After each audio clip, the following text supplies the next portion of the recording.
l'aïeul et l'enfant. Couche-toi, mon enfant.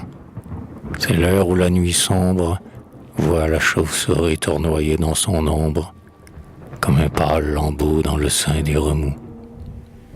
Au fond de la forêt et sur le noir rivage, David chahut en mêle leur voix sauvage au formidable cri des lugubres hiboux. Les corbeaux croissent au milieu des ténèbres, où leurs chants sont redits parmi l'écho funèbre, répandent dans les bois l'épouvante et l'horreur. À leur sinistre aspect, croyant que leur plumage, de l'ombre de la mort et l'effroyable image, les passants effarés frissonnent de terreur. Un verre livide au front, drapé dans leur suaire, les morts, sous les cyprès de l'obscure cimetière, poursuivent, l'œil hagard, un joyeux feu follet, qui sortit d'une tombe en emportant leurs âmes, dans les plis lumineux de sa robe de flamme, dont l'éclat sur les os bras d'un léger reflet.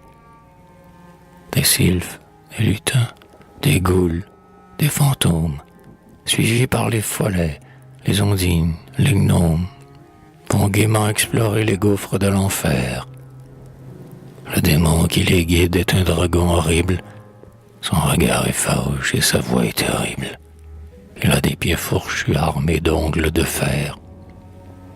Les loups-garous velus sur les monts, dans la plaine, passent, vagues aux yeux, comme une ombre incertaine, et le guet farfadet danse au bord des marais.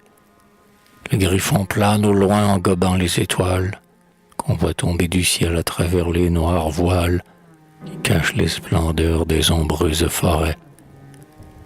Les esprits tapageurs que Lucifer rassemble, à sa voix, vont bientôt danser, hurler ensemble, en tournoyant autour d'un immense chaudron, où bouillonne à grand bruit un horrible mélange de venin de crapaud, de bitume, de fange, de lave de volcan et de sang de dragon.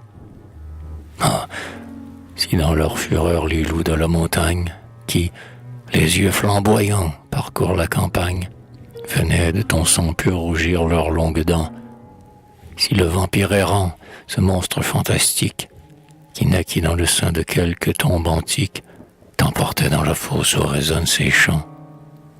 Mon enfant, va dormir, écoute ton grand-père, de peur qu'un noir sorcier n'entre dans la chaumière, afin de rallumer ses grotesques flambeaux, ou qu'un vieux négromant, en sa ronde nocturne, vienne, accompagné de son chien taciturne, pour te faire priser la poudre des tombeaux.